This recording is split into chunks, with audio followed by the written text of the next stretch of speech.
Hey, this is Jeff Lichtenstein. This is vlog number 1. So my buddies here, Steve and Colin, who are my video guys, have been asking me to do a vlog. So first I said, what's a vlog? Well, a vlog is a video blog. So they've been bugging me to do it, so we're going to do one. I'm a realtor with Illustrated Properties, been down in the area since 2001. Area that I service is the Jupiter, Palm Beach Gardens area. So today's subject, what I'm going to talk about, is something that everybody asks me, which is short sales. So yesterday I put a house under contract, got this house at Jupiter Farms. It's on the market for $650. Have the chief of the Seminole Indian tribe comes in, his daughter, and writes an offer. Offer gets accepted. We have one contingency, which we're going to find out today. It goes to tribal council, like on Survivor. And if 3/5 of the council approves it, we have a sale. So hopefully it's the chief's daughter will get approved, and my seller will have to buy a house. So he's fast forwarding, and he calls me this morning and he says, I want to buy a short sale. I say, why do you want to buy a short sale? Well, I heard you could get a good deal that way. Well, so I explained to him what a short sale was. So here's what a short sale is, because everybody asked me the same question. Let's say you're looking at a house that's on the market. A guy buys a house and he bought it for $500,000.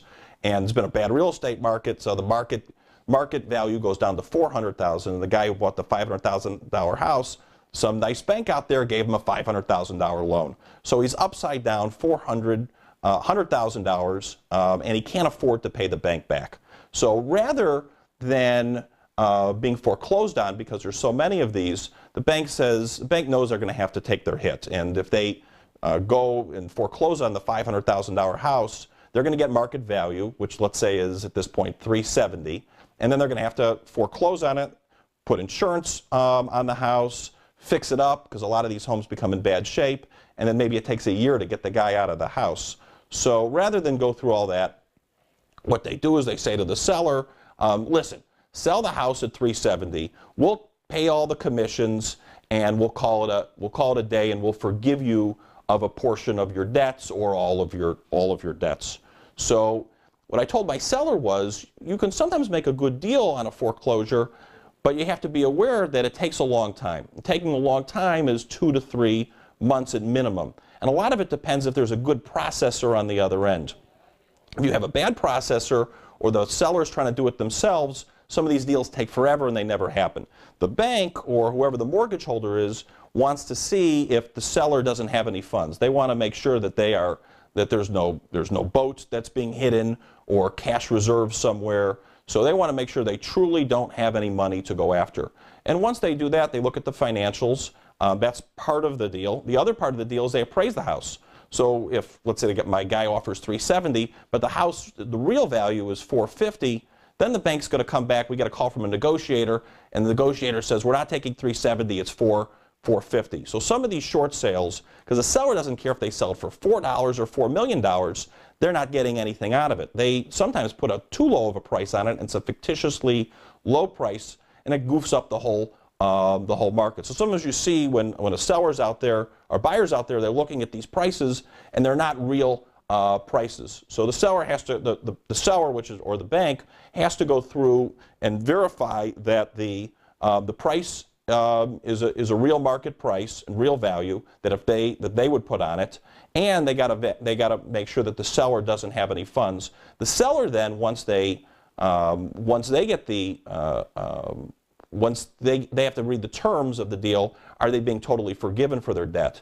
So sometimes, a deal ends up being contingent on the seller accepting the terms, the bank accepting the terms, and the buyer accepting the terms. And most of them have outs throughout the whole process. So sometimes you'll have a buyer will put an offer in, it gets approved by the bank, but the seller reads the fine print and realizes they're not getting complete release from the bank, and then they won't accept the terms, and the deal doesn't happen there.